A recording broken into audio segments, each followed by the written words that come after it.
and the panelists, distinguished panelists. So good to have this group. First of all, let's welcome Sébastien, who is kindly connected online. Do you hear us? Hello everyone. Very good. I'm very pleased to moderate this panel because it brings a wealth of experience, a lot of positive seeds, which we just heard also about from Tomash. And Tomash, welcome to our community, which was very good. And we, as was presented, we have a very strong panel with great experience around. And we are ready to tackle this rather important question, I would say, about purpose and capital, how we can make both of them work together equally well. So, as a little introduction, I would like to mention that we are in a very interesting transitional phase, and it covers everything. It covers transitions of capital, because capital is changing. As you know, geopolitical shifts make its impact on how capital moves back and forth. And practice of equity investing is changing since the industry has matured some 20, 30 years on. And this is not a long history. We've been around in this region especially for 20, 30 years. So it's a very interesting moment how capital experience evolves. Another transition happens at the institutional level. Companies are growing, which is very good, but obviously capital deployment and exits get harder for the big organizations. Ticket sizes are going bigger. Type of institutions are changing. But also purpose is in transition, because what we started 20 plus years ago is changing. This is not the case anymore. So we see the changes on the market. We see that this purpose cannot be the same, i.e. poverty elimination. That has changed to something else, and it's changing again. So we see that everything is changing today. And while we have experienced and observed mechanisms for equity entry and exits, we don't always see the mechanism for continuity of the mission, of the purpose of organization, which actually brought these organizations where they are in the first place, which actually attracted this capital.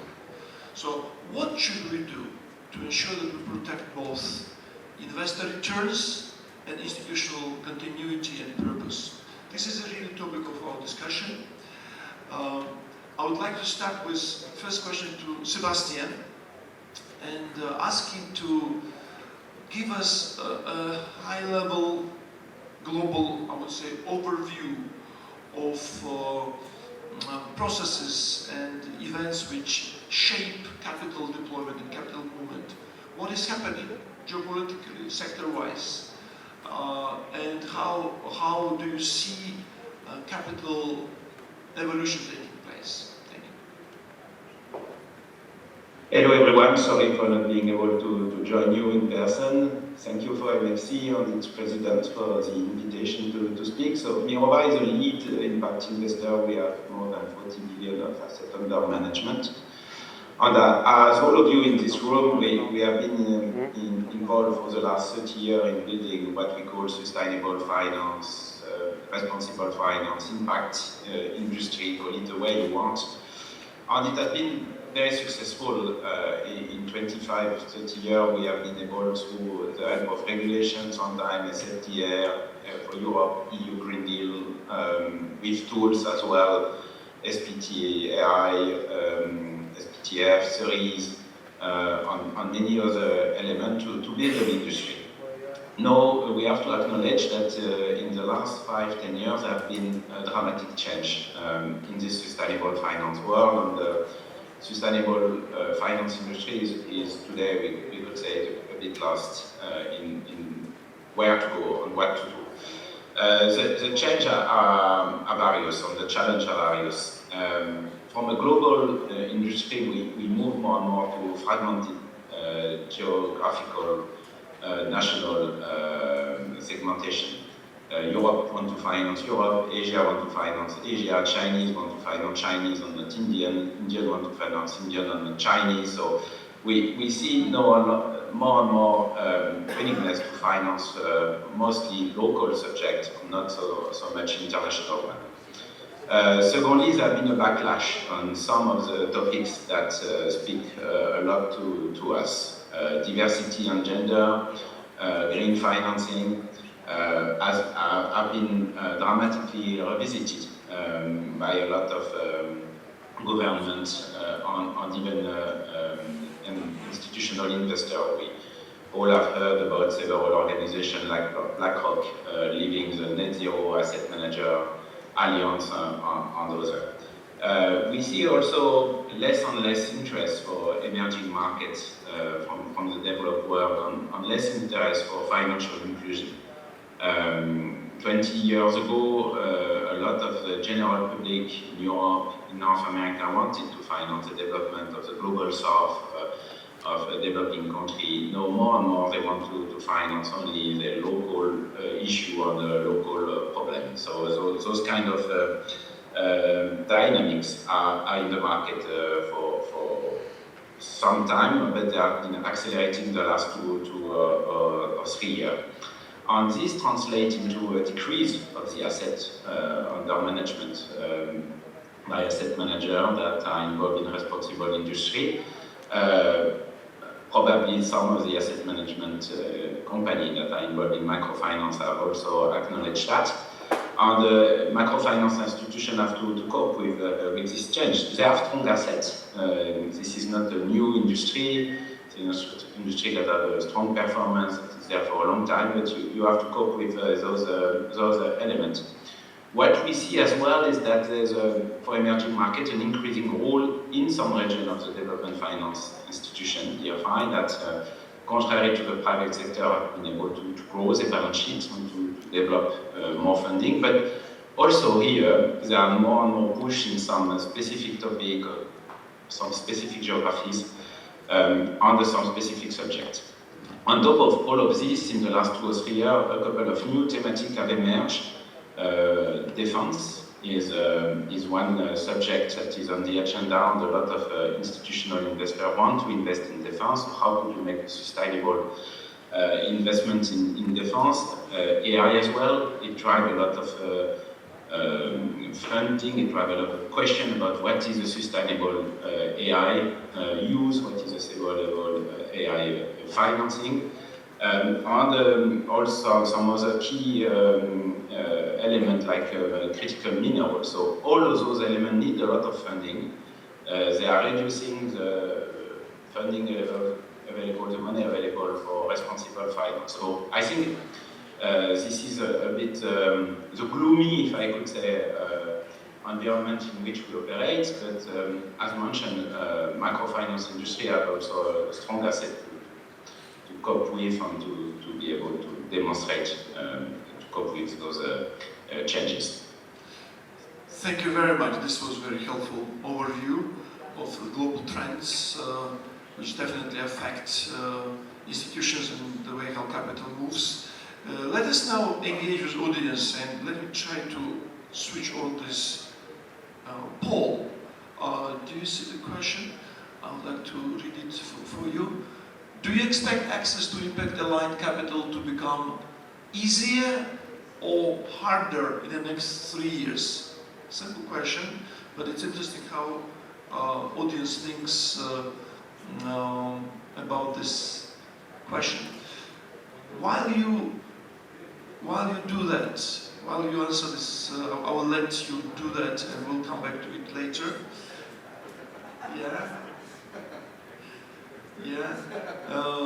While audience is answering the question, I would like now turn to Olga.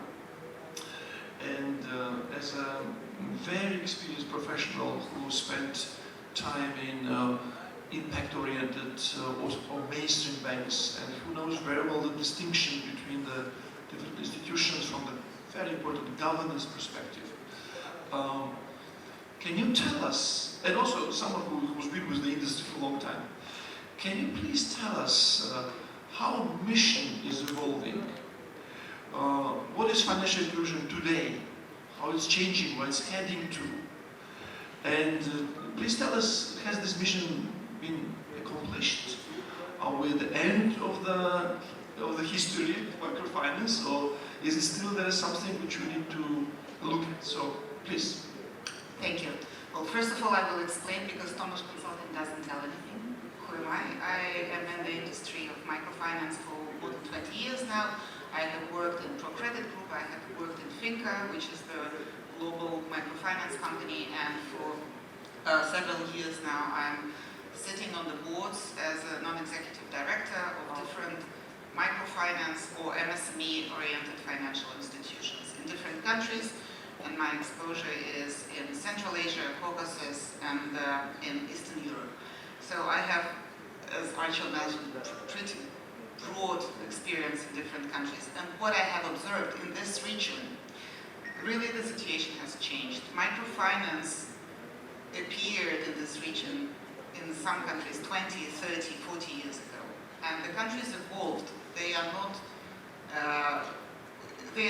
it's not for no reason they are called emerging markets. The markets emerged, the markets changed. The situation 40 years ago, 30 years ago, even 20 years ago, in Central and Eastern Europe, in Central Asia and in Caucasus has changed. If we were talking about access to finance 20 years ago, because there was a pretty broad population which was unbankable and they had no access to finance.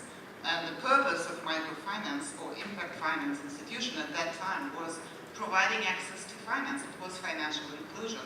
Now the situation is completely different because there is access to finance. It's a question about to what kind of finance is there an access. So access is there mainly as retail consumer lending. And it is the fact in all the countries that I have exposure in, it is no longer about being able to get financial services. Financial services are available. The question is at what cost and at what conditions. So it may be a time to reframe the purpose, why we do what we do, and talk about more of providing responsible financial services. So it's not only now about access, it is more about how we do what we do and how we ensure that we are there to provide responsible services to the clients who can have access to loans, which in many cases are predatory financial services providers. So that is the point what I wanted to make, that the markets change. We cannot stay rigid and say our purpose is financial inclusion and providing access. It's no longer relevant. It's more how we make sure that there is a fair cost, fair pricing, fair access, fair services that we can provide to those who need access. So I think from that perspective, I want to give one example. Let's talk about, I see many colleagues, ex-colleagues here from Bakuradze Group. Bakuradze was started as a microfinance institutions in many countries. At some point, it was already more than 13 years ago, they decided they no longer focus on microfinance. They want to be the best bank in SME, and they wanted to become the bank of the first choice for providing responsible services to small and medium enterprises. They succeeded. Many people say it's a betrayal of microfinance, but I would say it's a reframe of the focus. They didn't give up on the purpose, so they are still impactful. They are still providing the services. They have just changed the focus, they reframed the purpose, and they became very successful in that. It's not an example for everyone to follow. It doesn't mean that we all have to leave the microfinance world. We are in a microfinance conference here. But I mean that there are institutions who managed to reframe and continue to be successful.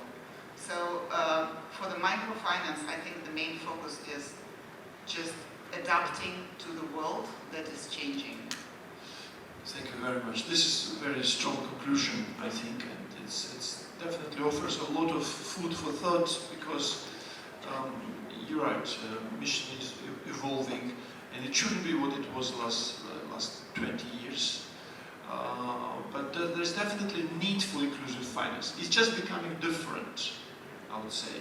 And I think SME is one of the areas, but I would also think that client empowerment as a core objective or purpose of the institution haven't changed. It's just the needs of the socio-economic needs of the wide strata of population has changed.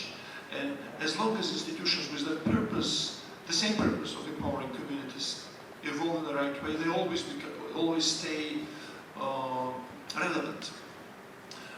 And hopefully also competitive, because clients feel very well what is the institution is all about. Yeah? So therefore, definitely the impact is rare. It's not part of the mainstream financial industry. We're quite niche players, but in the world of AI, in the whole world of, as Sébastien said, global fragmentation, these local, mission-oriented, professional at the same time institutions definitely haven't lost their relevance. More, I think vice versa, they just gained relevance and importance. Thank you, Olga. We'll come back to those issues. And now let me turn to Nicholas. Thank you for your participation, for your time. And as an investor, can you please tell us about the trends which you observe in the microfinance industry, inclusive finance industry? What are the exits, ownership transitions, risks, opportunities connected to that? So how would you say where we are now in this process? Thank you. So good morning, everyone. So I'm Nicolas Blondeau, so working for Impulse, asset manager based in Belgium and mainly active in Eastern Europe and MENA region. And so to maybe direct to Olga's comments, so indeed the mission has evolved, the reality, the access to finance is different than 30 years ago. But with Impulse, our mission is really to target smaller financial institutions, microfinance institutions, because we strongly believe, on the one hand, that innovation comes from smaller institutions. So ProCredit is definitely a great example, and an example for many of us. There's no doubt about it, but I think we need, ProCredit was once small and started from nothing, used to be a startup. And so we need today as well new ideas to serve the market, that maybe ProCredit today it's an elephant, and so has lost probably a little bit of its agility that a small institution by definition has. And so that's a little bit, this agility comes as well to serve niche that maybe are not served for ProCredit or for larger institutions. That's just because it's larger and they don't have the means, the internal processes, the staff, the priorities to target those smaller niche. And so what we try to do is precisely to support those smaller initiatives. And so what we see, to come to your question, is that to reach a certain level of balance sheet size, it's really challenging. And so we support them, but they need support from others as well. And so to reach an asset size of, let's say, 15 million euros or dollars, whatever, it's a challenge.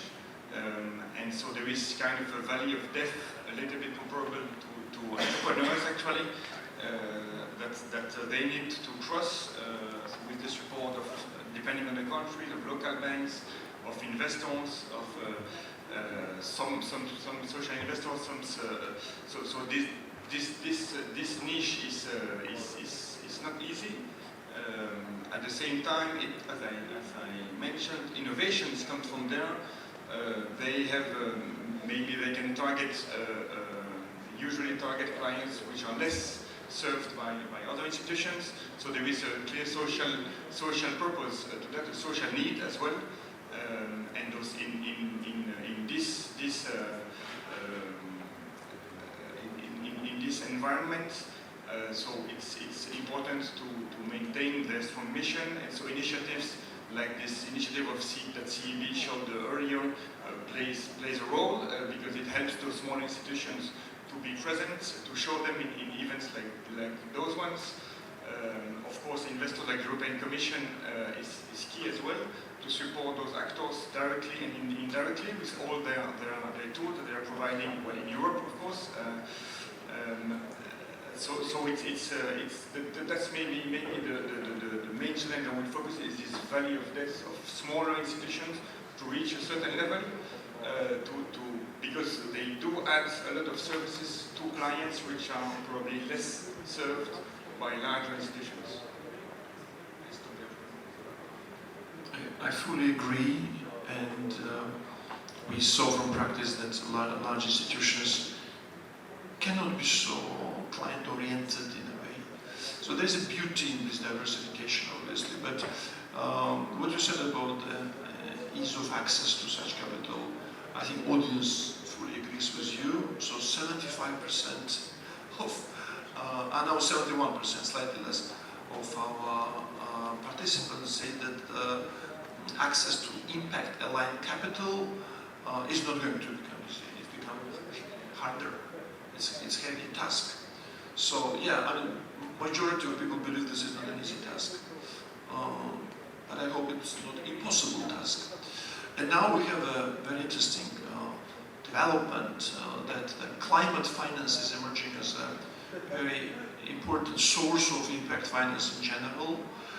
We see some evolution of the industry, of microfinance industry, getting closer to the climate, renewable energy objectives. And Tomash is obviously expert in this area, and he's representing one of the largest financial establishments when it comes to climate change. So what opportunities you can see and what opportunities climate finance offers to MFIs? And could this be of any help for the transitions which we observe now? Thank you so much, and good morning. Great to be here. So my name is Tomash, the Regional Director for Europe, Central Asia, and Middle East in the Green Climate Fund. And in a way, and you heard my background as well, I was in CEB before, and before that I worked in other MDBs like EBRD, and before that in the UN Development Program for many years. So I'm here for one simple reason for myself, to be honest. I mean, to understand basically, climate finance is basically mission-aligned capital, right? I mean, that's what it is. But I'm trying to understand, basically how can climate finance and microfinance work better together? I think there's a really strong case, and it's a growing case, I think, where we need to align much better, and that's why I'm here, to be honest. To explore in my mind and to work together with partners to find pathways to get there. I was going to talk about two things. I was going to talk about, I think, three main areas of opportunities and then a few barriers to get there. I think that might be a practical way. But before I do, maybe 2-3 words about Green Climate Fund so everyone understands what Green Climate Fund is. It's by now the largest global climate fund. We currently have about 20 billion of our own capital out in projects around the world. If you include the co-financing, it's close to 75 billion today in developing countries. And this is really the purpose, right, to bring capital and investments into developing countries to help deal with climate change mitigation and adaptation-wise. We provide grants, concessional loans, guarantee structures, as well as direct equity investments, and different blended finance structures. And we work through what we call accredited partners. These can be global, like the MDBs, the UN system. They can be the financial institutions. Mirova has worked with us a lot, and many others. And it can also be private companies, banks and financial institutions, both national and local. And we also support countries and institutions to get the right capacities in place to be able to basically attract and implement climate finance at country level. So that's what we do. But maybe let me come back to my two key points, right? So one, what are the main areas of opportunities? And maybe the first one is not what everyone would think as the first one, but I think the real opportunity to me lies in adaptation at the last mile. So not necessarily mitigation, but adaptation at the last mile.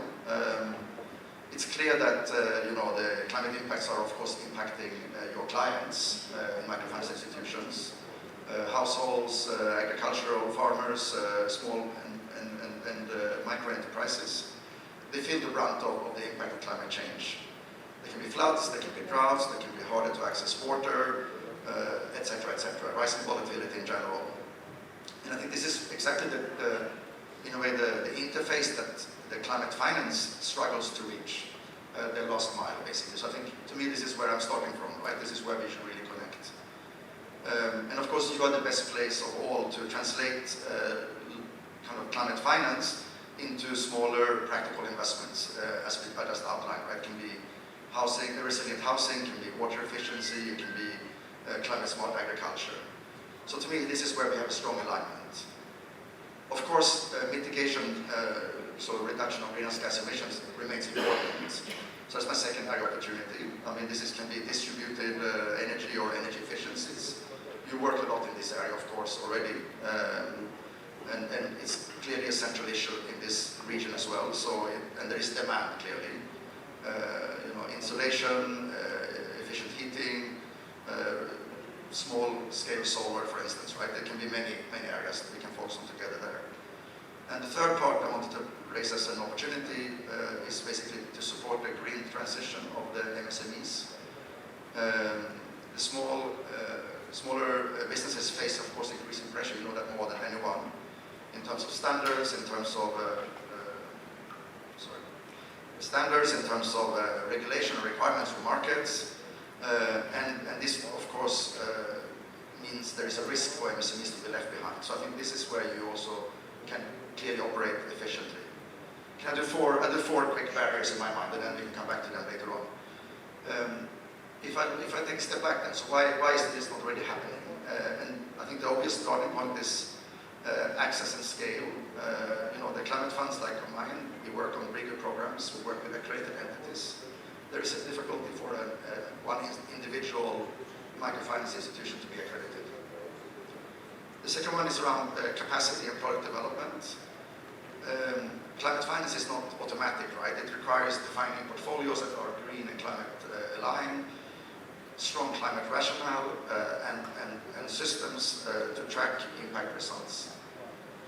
There is a third one, which is obvious to all of you, currency and risks, right? This is hard currency financing in local currency markets. There is clearly a challenge there. And the fourth one, I think it's maybe coming back a bit to measurement, but measurement and also simplicity. I think we need much more simpler approaches and standardized approaches to both measure impact and risks. And this we can come back to later on as well. But this will be my initial kickoff. Thanks. Thank you very much. There's a lot of issues going on there, and we're definitely returning and discussing them. Thank you, Thomas. I'll go back to the question to Sébastien, but in a second, after we have another poll. So let me try to activate it. I think you should see it now on your screens. So,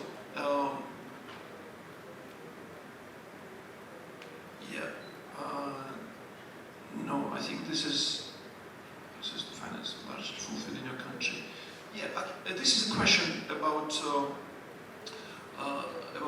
again, mission accomplishment or fulfillment, degree of that in your country. And given the MFC has always been a leadership and thought-oriented forum where we managed over the years to safeguard the industry and its reputation and its integrity, I think this is the right audience to ask this question. So that if you see it on the screen, the question is, has the original mission of microfinance, expanding access to finance, been largely fulfilled in your country? And then you can answer yes, partly, not yet, not at all, not sure.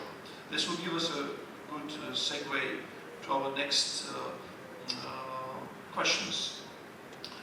So while you're answering, we already have quite a number of good responses. Okay, I won't announce it yet, but let me go now back to Sébastien.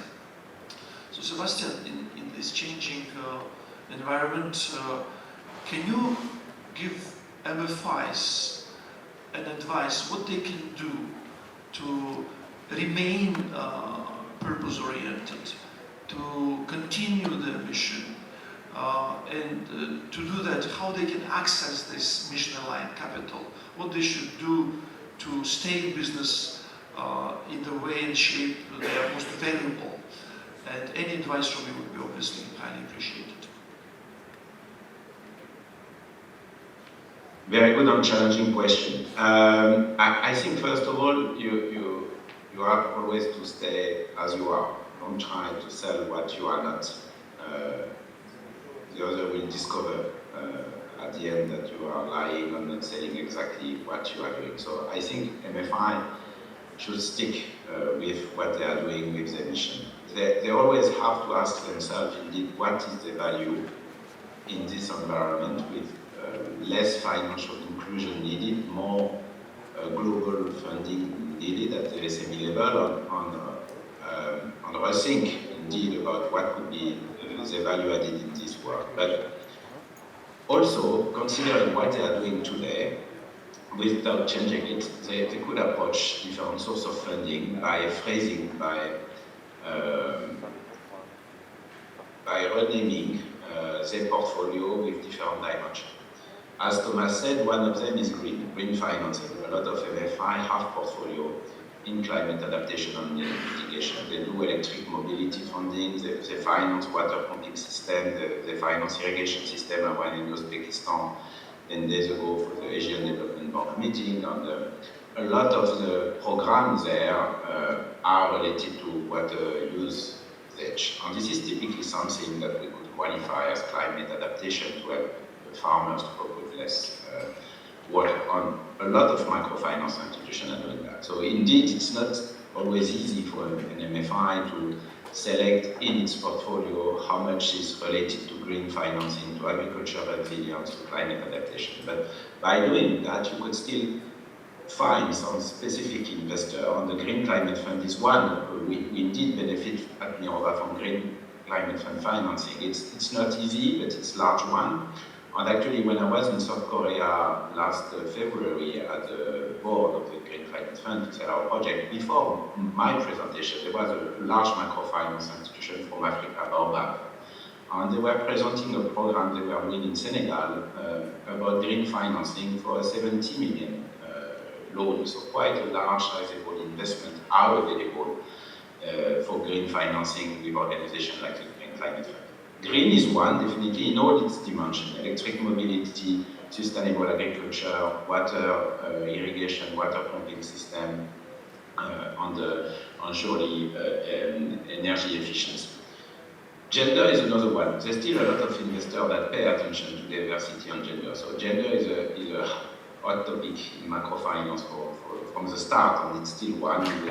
I think there's still a lot of interest from various investors to finance diversity and gender and the exclusion related to some communities. So the same could be there for MFI to try to develop the narrative about gender action plan. They could develop, for instance, we at Mirova, we always start to find organizations that have a very clear and comprehensive gender approach that will go with a gender action plan that is very transparent about what is today the gender policy in this financial institution on what they're aiming to do, what are the limitations, what are the challenges, what are they eager to do. So I think if you are also very transparent about what you are doing today, what you may want to do more, what are the limitations, you could receive some funding, some support as well in the form of technical assistance to reach such a level. It's applied for green financing, it's applied for gender, it's applied for also some specific program in education, healthcare, on those. So I think there's a need indeed to try to approach different category of investors. The classical microfinance pure investor, impulse, responsibility, synthetic brochure on the other, but also to try to approach some specific pockets available for healthcare, for education, for green, for gender, on the like. While coping indeed with what you are, always revisiting what is your social value, what is the mission of the MFI, but not selling what you are not, but trying to sell what you are, what you want to develop, and develop some specific tools. As I said, we sometimes face that people try to oversay what they are doing, while we are very eager to finance an organization that would say, well, we are doing one or two water pumping systems, we want to do more, please help us by financing it, by developing technical assistance. Don't try to sell too much what you are doing, but more what you are aiming to do, and to be very transparent with where you are and what you are aiming to develop. I think this is the kind of message we are usually welcoming. If I say one last word, is that, yes, to give you an example, I was in discussion with a foundation 10 days ago, a US foundation, on the fight against poverty. It's today not a theme that a lot of US foundations and the Trump administration like. So I phrase it prosperity for all, you know. So sometimes by doing the same thing, but just phrasing it differently, you are able to attract some funding. So some may not be interested by fighting against poverty, but they could be interested by financing prosperity for everyone, which is exactly the same thing, but that's just a way of phrasing things. So I just give this example as a food for thought. Yeah, it's very interesting. Yesterday we also had a very interesting presentation by London School of Economics professor, Mr. Rodriguez Pena, I think, if I'm not mistaken, his surname. And he also introduced the concept of development traps, very interesting concept of how remote regional locations are disadvantaged due to just nature of market economy and migration and development.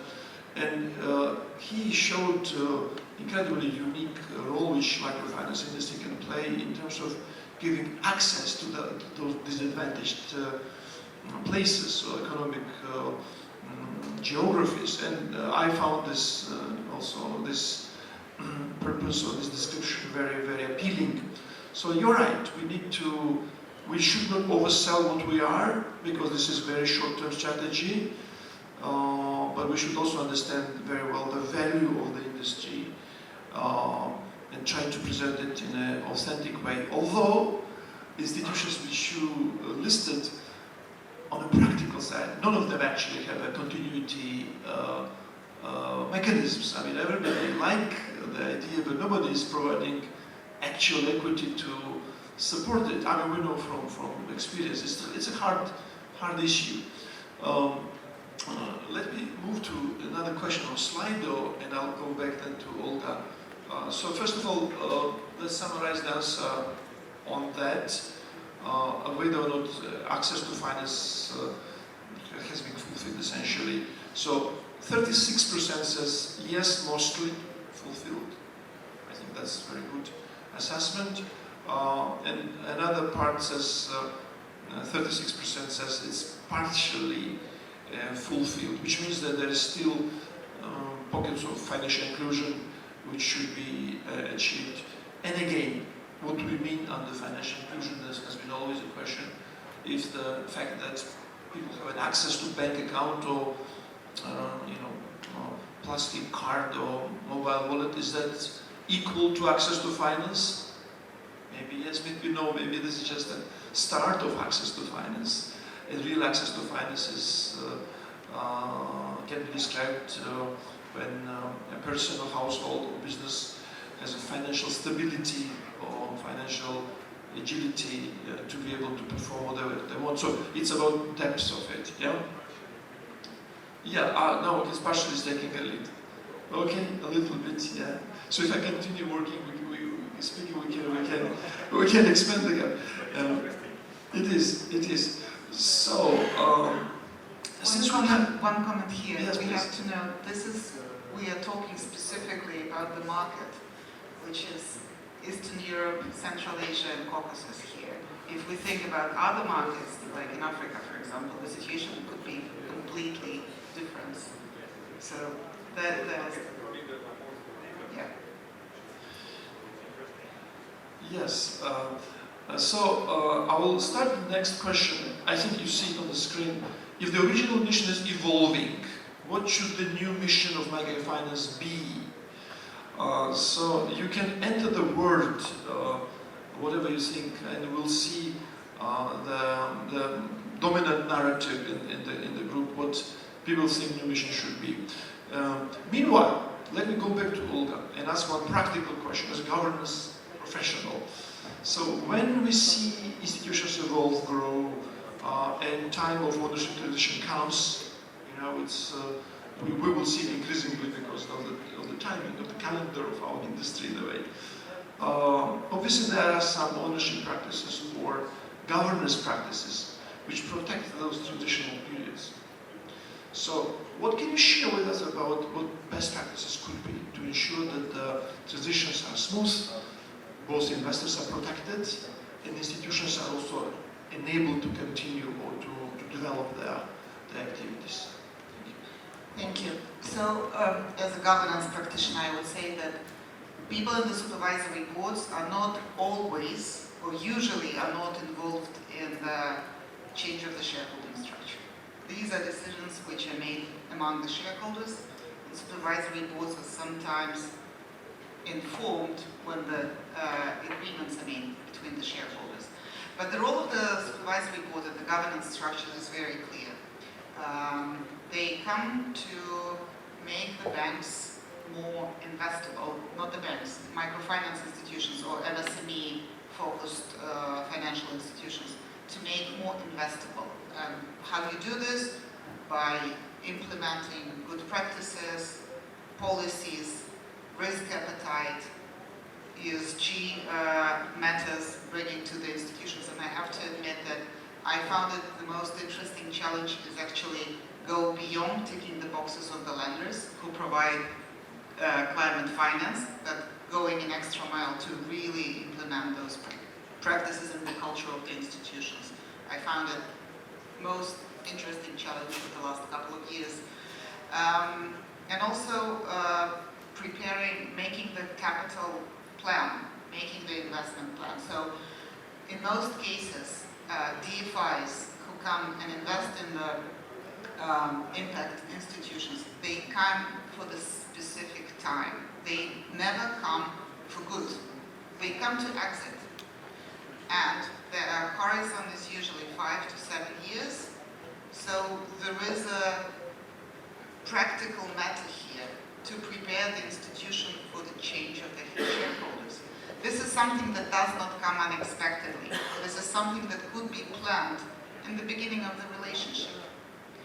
And preparing the institution for this change is a challenge, of course. There are not that many options. DFIs who come to invest to the impact institutions, they usually want to buy primary capital. They don't want to buy the secondary capital. So it's not just switching one shareholders to another. So there has to be a way there to attract new impact investors, providing them with the possibility of buying primary capital. And that would usually come with the necessity of growing capital. The institution grows, you have to invest more, and for the new capital you can invite new shareholders. But then for some founders, it becomes a challenge because there is a limit of own capital to invest. If you want to keep the control, then you have to balance the growth of the institution with the requirements of the capital. Another option is, of course, to sell to a commercial investor who usually wants to buy 100%, or they want to buy the control. So for the founders, it is about losing the control, which is a challenge, which is a question, who do you sell to? How do you preserve the mission and the purpose of the institution if a commercial institution comes? This is one of the biggest challenges. There is another option is to buy back the shares from the DFIs, decrease the capital for some time, and then issue new primary capital for the new DFIs to come. But this comes at cost of the slowing the growth of the institution for some time. So here is another question, and I will share an unpopular view. We are all talking about growth all the time. We want to grow the market share, or we want to keep the market share in a growing market. And then there is a question, what does this growth bring you to? You are actually putting yourself at the decision point whether when you need to attract new investors, and then there is a question of preserving the purpose. So there has to be a balance between growth appetite and keeping the purpose. And I know this is a very unpopular thing. Everybody's talking about growth. But the question is, does it have to be this way? Do we need to grow with the market? The market grows, and we cannot contain this growth, because the growth comes mostly with retail and consumer lending. Microfinance does not necessarily have the capacity to grow together with the market. Do we need to continue to preserve the market share? And in all the markets, the situation is absolutely different, of course. But I think this is something that usually people do not talk about. Do we need to grow as fast as the market or not? Do we need to get a banking license, or we stay as a microfinance institution? What does it give us if we get a banking license? What burden do we put the institution into if we go to a completely different regulatory environment?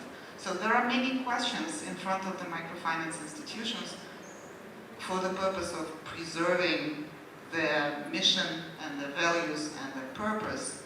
It's getting more and more complex. So from the role as, and I was the supervisory board member as a representative of the founder, as a representative of a minority shareholder, DFI, and as independent. And I have to admit that the challenge is always there in whatever role you are, whoever you represent, or whoever you act as an nominee of.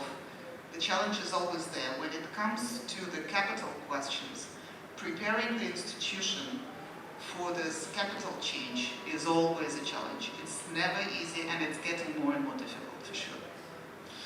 Thank you very much. Very interesting. And you've pinpointed a lot of risks, a lot of issues which are relevant. I'm sure we won't be able to cover all of them during this session, but this is excellent material for thinking about this issue. I will only echo the risks of commercial capital, because you're right, commercial capital entering such institutions may bring undesirable changes, and founders may not be in a position to control the future trajectory of the institution. However, if there are good architecture, governance architecture in place, and if there is a foresight or good planning, I think that can be achieved. And what you said is actually very, very true, is that good planning and good agreement and understanding about how exit will be managed at the beginning. I mean, we speak about 5, 7, maybe 10 years. It's very hard to plan anything ahead for 10 years, but I think this is the really challenge. We need to ensure that structures, architecture of equity which is put in organizations is planned very well. I think that that's something which I hope someone in the room might take and use, because this is, I think, the best advice which we can share. Meanwhile, we're getting answers on our poll. I won't read them, but it's very interesting to see how mission is evolving, and the words we see on the screen, I think, explains it very well. Great. Let me now go back to Nicholas and ask him about responsible exit idea, and from an investor's perspective, how they should be managed. Obviously, again, this is a topic which has different interpretations. It's not clearly defined, and it's always been, mainly proposed from investors themselves. Never been really wide participatory discussion about what responsible exit means. But whatever it is now, he was a very good representative of the investor side. How do you see that being managed, and what are the safeguards or processes in which responsible exit is guaranteed or more likely to happen? Thank you. Difficult question indeed. So maybe just as an introduction, I am managing for Impulse an equity fund in Europe. And so maybe before, if I may, just before answering your question, just to react again to Olga's interesting point, we just reply that what kind of growth, it depends as well of the markets to see, just to come back on the previous answer as well, when our majority of participants, just like majority mentioned that the access to finance mission is partially met. So at the same time, I would say, well, so it means there is a need. So people in need of adapted financial services. So why refrain growth if there is a need in the market? And so then a good growth between brackets, so qualitative growth and not growth for growth. But it's easy to say. How to put that into practice, of course, it's another. But then to come to your point, I think there is no magic answer because as a GP, so what we are looking for, and even more in these challenging times in Europe at least, where it is more and more challenging since already a couple of years to attract investors. Because investors, as Sébastien mentioned at the beginning, are somehow not more focused on other sectors like defense, and so impact is maybe less important. And so how to attract them? At the end, those investors are looking to returns. Even if they are interested by impact, they need to somehow compare and make a financial analysis. So there are some few real social investors, but if we need to reach scale to be able to finance growth, we need sooner or later to reach, let's say, private capital. And so there is a lot of different capital. So in this, financial return is a key element. But of course, it doesn't mean that you need to forget your mission. To come back to the first point here, so you need to maintain your social mission among all those challenging times today. And so in the exit process, we need as well to maintain this element. So maybe what I can just share what we have done at Impulse is we developed a responsible exit tool in order to in the exit process. So we make an assessment of the potential buyers, and so this is a portion of the decision. The investment committee takes its decision based, among other, on this tool. So one of the key elements is, of course, maintaining the mission. So what we see is the other shareholders are key, of course. Good agreement with them. It's essential to maintain the mission because we are at least minority shareholders always. So it's a joint agreement of majority shareholder. There is only one, or with the co-shareholders there are several. So I think there is no magic answer. Maybe that's what we are doing at least. This is very helpful, and it's easier with minority stakes. It's much difficult when the majority stake is subject to ownership change, obviously, because that obviously creates risk for institutional continuity as a rule.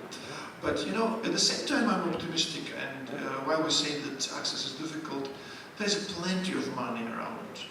I personally sort of researched that issue, and there are new investors possibly out there which can be attracted, and I think this is a good objective for MFC.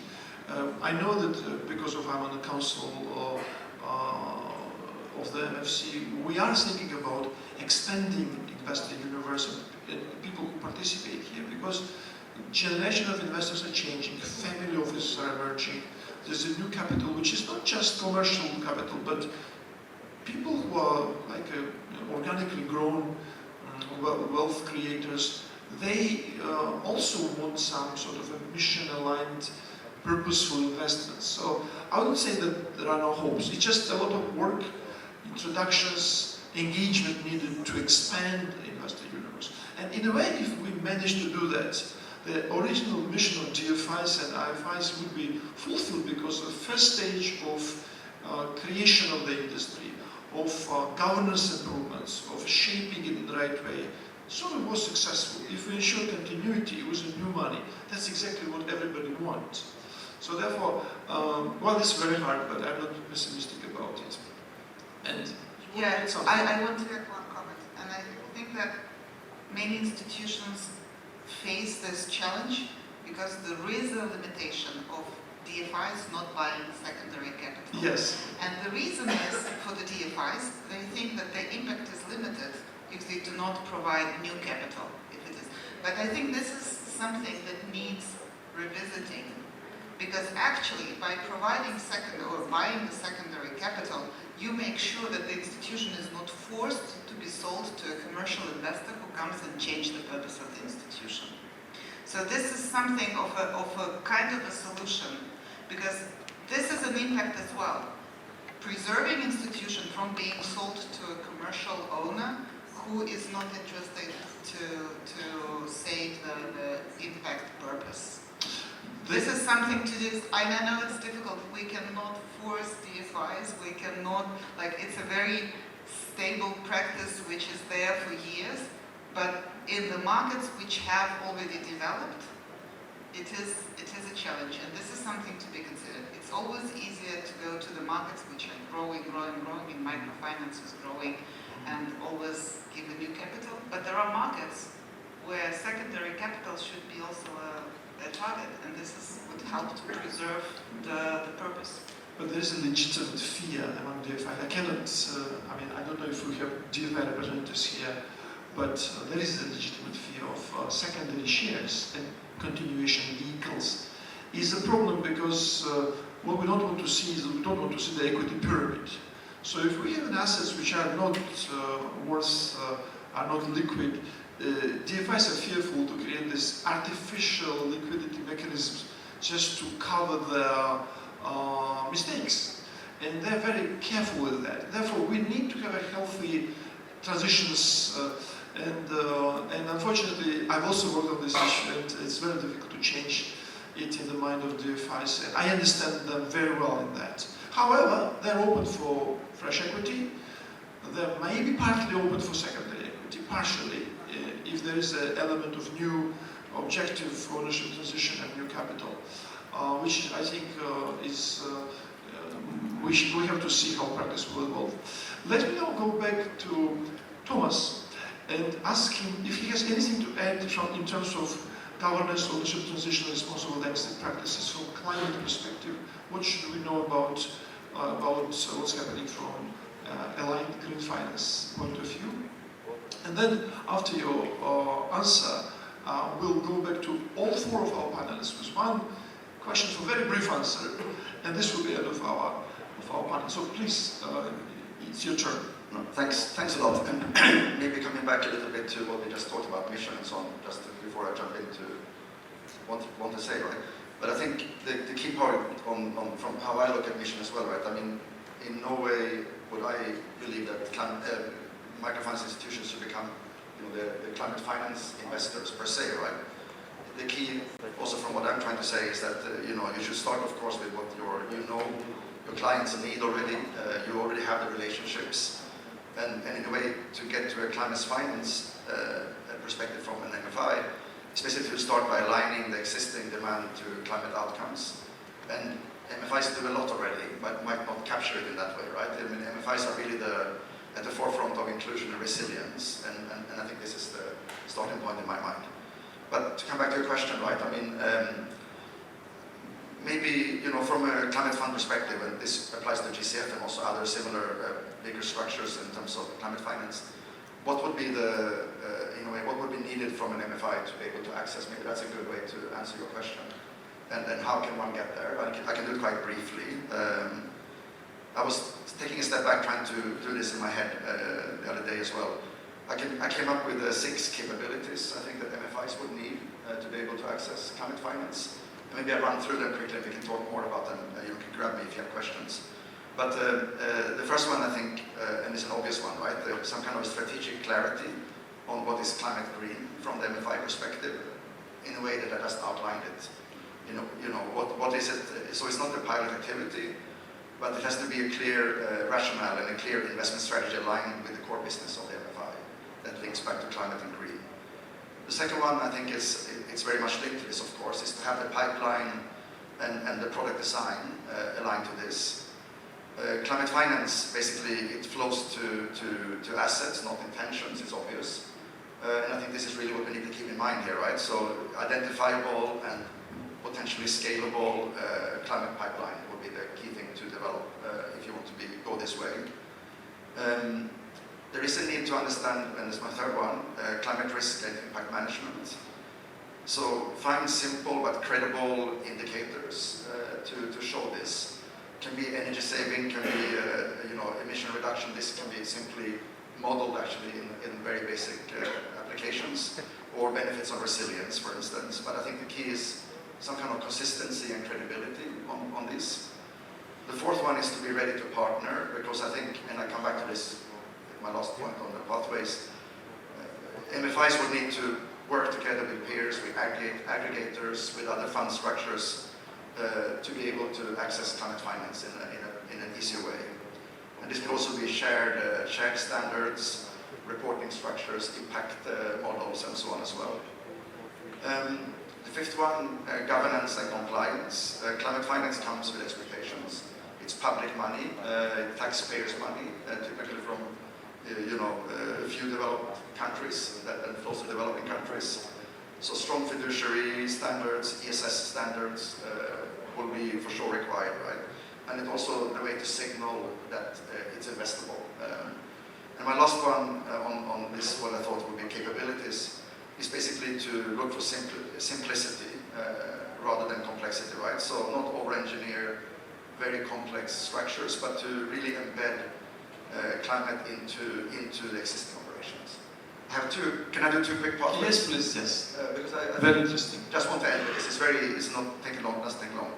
I mean, there are 2 ways to get climate finance. One is directly, right? So an MFI can try to be accredited to a climate fund.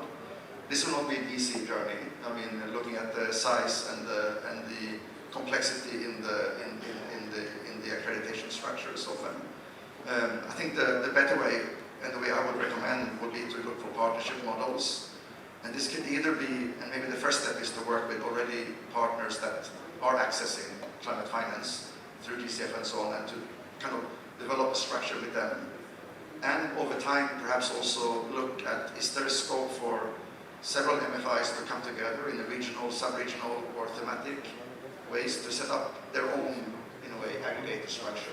I think so this will be the best way in my mind. So the immediate would be to work with already accredited partners.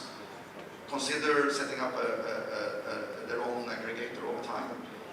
But I do think for most MFIs it's really hard to access directly, to be honest. There's very few, it's mainly markets like India and so on, who can manage direct access. Thanks. Thank you. This is very helpful, I'm sure, for the audience. So we've practically run out of time, but I'm sure we'll have 3 minutes to wrap up. Can we? Yeah, okay, 5 minutes. And just a very quick question to each of you, to each of our distinguished panelists, and very great source of knowledge and inspiration we got this morning. And I will start with Sébastien. So if you change one thing to make capital deployment better in terms of stewardship and mission continuity, what it would be? And the same question goes to each of you. So what one thing you would change to make the whole system working better? Sébastien. If we could have had a global rating platform working on both financial and non-financial indicators, that will be easing the world of funders like us, but also MFI. They could get access more easily to funding. So I think, unfortunately, we have not been able to deploy a global rating system for microfinance. finance institution to ease the process of funding. Great idea. Thank you very much. Olga? I love the idea, I have to say. I would repeat probably the same message. I think the pressure for growth requires compromises on the quality of what we do.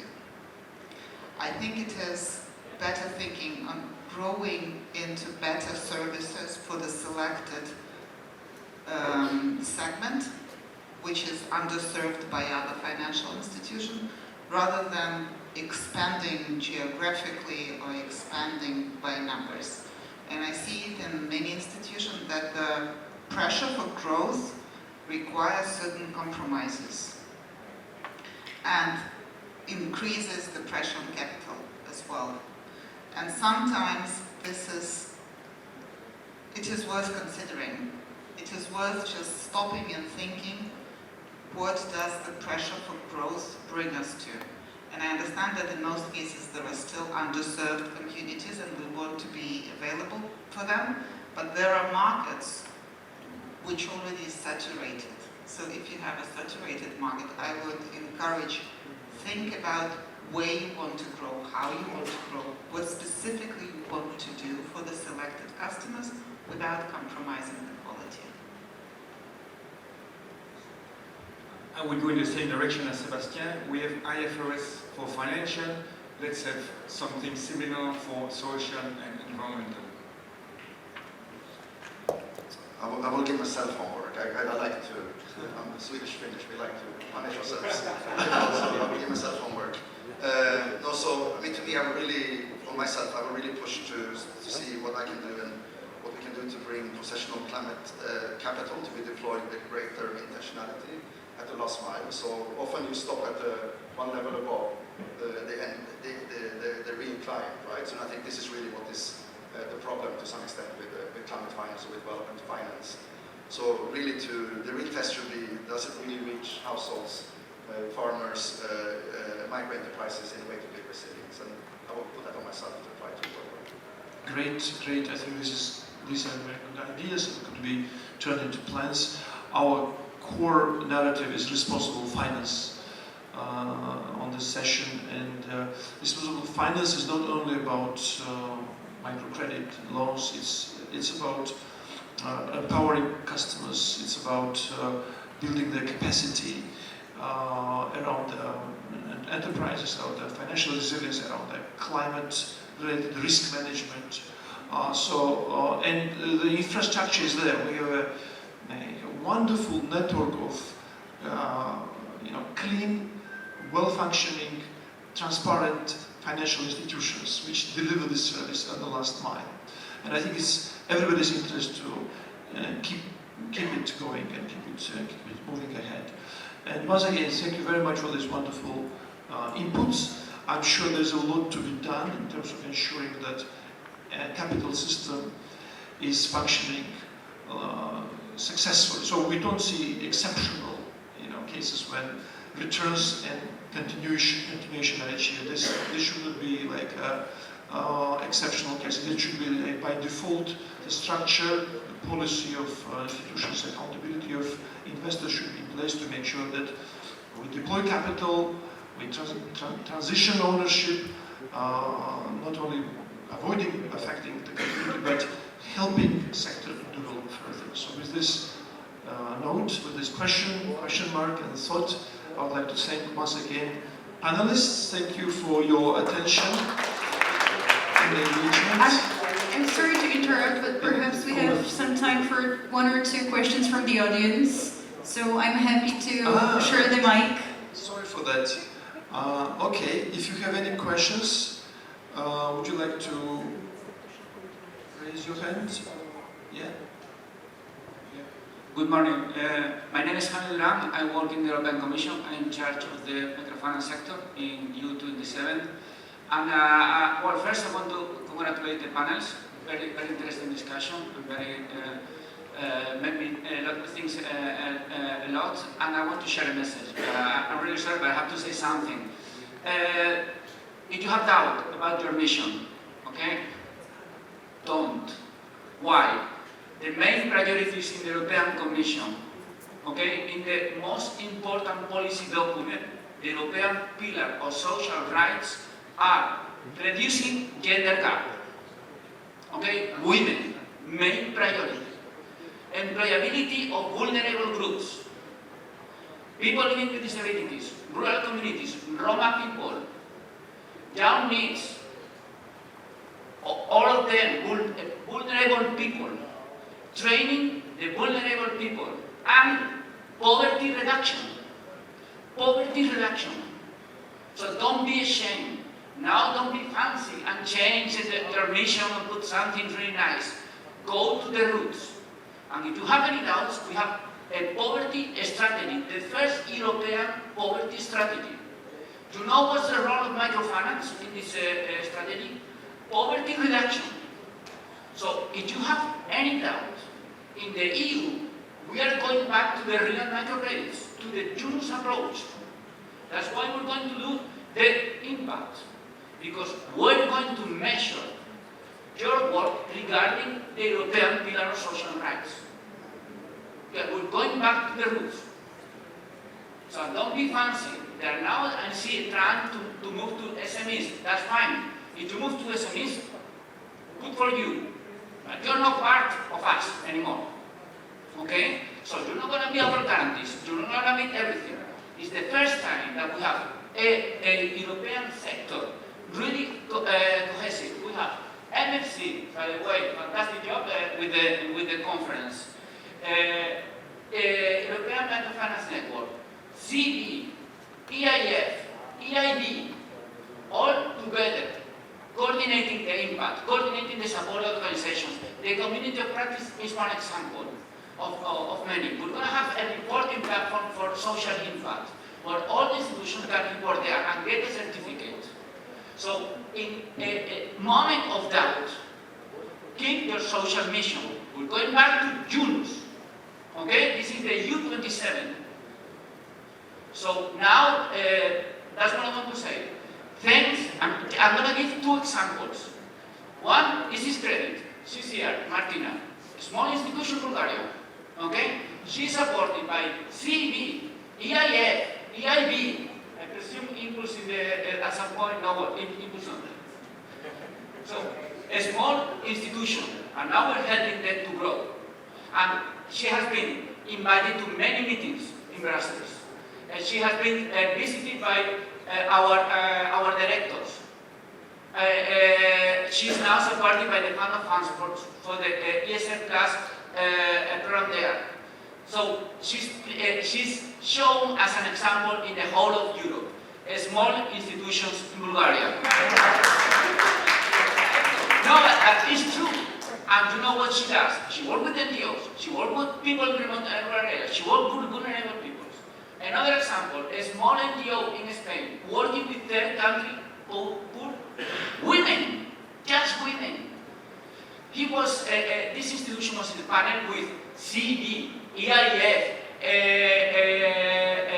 EID, the Spanish government, and we put it in a panel as an example for Europe. So don't be ashamed of the social mission. Just put it in front of you. This is what we are. That's why we are here. And if we can, we not only keep funding to you, we will fight for you. Thank you. Thank you. This was more European Parliament speech than the European Commission speech. But thank you so much. I hope you do not mind our intellectual doubting, because it's always healthy to be self-critical. Yeah, but you're right. We have to recognize what we are, and obviously this is an important thing. But also you should not rely only on microfinance when it comes to poverty alleviation, because there is a certain boundary beyond which we are not effective. So that's why we sometimes think how to stay effective. So once again, thank you very much. If there are no other questions, let's go for coffee. Thank you.